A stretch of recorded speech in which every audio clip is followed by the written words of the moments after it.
Après des hommages rendus à la morgue de l'hôpital général de référence de Bukavu, une messe de requiem en mémoire du célèbre artiste chanteur du folklore et compositeur de musique traditionnelle Chi, Bambiri, Bahizire Pacifique, très connu sous le nom de Aganze Ier, a été dite en la cathédrale Notre-Dame de la Paix le lundi 10 juillet 2023. C'était avant son inhumation à Tchagala, un village de son territoire natal Walungu.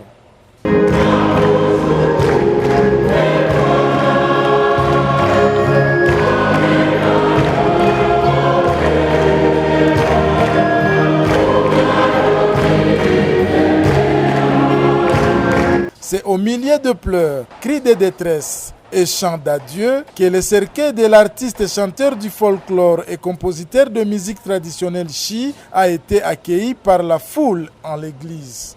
David Moubalama, ministre provincial de l'Éducation, Culture et Arts. Ce n'est pas facile.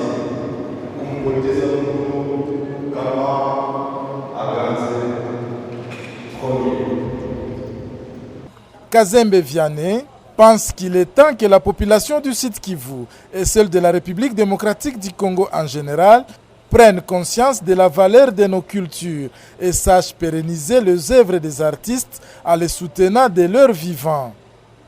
Aganze Ier, c'est un monument, c'est un modèle parce que nous faisons tous le folklore. Nous donnons une identité à la culture parce que vous savez, un peuple sans culture, une tribu sans culture, c'est comme quelqu'un qui n'a pas de carte d'identité. Nous faisons de notre mieux, c'est ce que je vous ai dit. Aganze a fait son mieux. Et ce qu'il a fait lui a valu ça. Ça lui a valu la mort, mais il est honoré. C'est moi le grand souci. Parce que pour moi, par exemple, quand je chante mes chansons, j'ai besoin de pérenniser ma culture. Donc lui aussi a fait son travail. Il faudrait que cette mort d'Aganze puisse éveiller la conscience de nos politiciens, de nos aînés, Tignabou, Gouma, Loussou, que ce soit où, qu'on puisse encadrer. Parce que nous sommes des valeurs, mais ignorées. Parce que vous savez, la diversité culturelle est une grande valeur, mais dont beaucoup ignorent. Et nous devons exploiter ça dans l'unité. C'est ça. Pour tous les artistes musiciens qui sont vivants et pour tous les partenaires culturels, j'ai dit aimons-nous vivants. Aimons-nous vivants. N'attendons pas qu'on puisse venir avec des aides à la mort. Non. Quand nous sommes vivants, aidons-nous vivants. C'est ça. C'est ça mon message.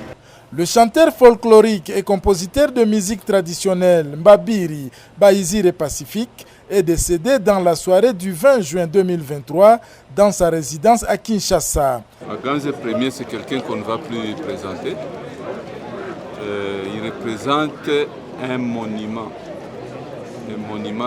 culturel pour la province du Sud Kivu en général.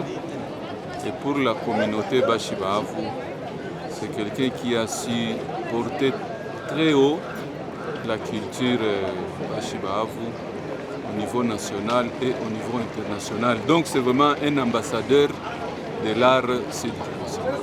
Pour nous, Aganze, c'est vraiment un monument. Et je crois que même la communauté va réfléchir pour construire peut-être à la fin un monument à Aganze. Aganze, l'histoire pour la culture Chi, les Bash aujourd'hui fait la fierté de la RDC en général. Et sa musique partout est chantée, même en Europe comme à Kinshasa et partout. Donc nous gardons vraiment souvenir. C'est notre passage tous, mais pour nous, Aganze c'est un patrimoine commun pour la RDC, pour le monde entier. Ce natif du Sud Kivu, auteur de plusieurs chansons, est devenu le plus aimé des habitants avec ses disques qui se jouent presque dans toutes les cérémonies de mariage et tant d'autres.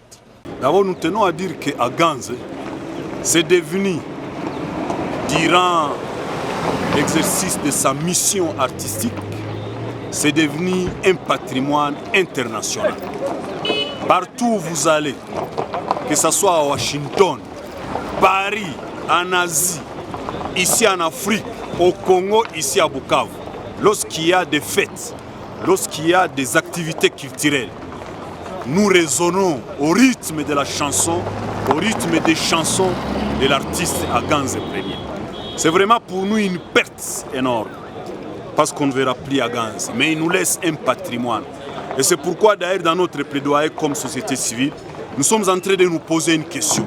Après l'enterrement de l'artiste, qu'en est-il de sa famille qui reste, ses enfants? Il faudrait que sa famille puisse quand même comprendre qu'il y a eu un artiste qui a marqué le monde. Nous parlons souvent des droits d'auteur.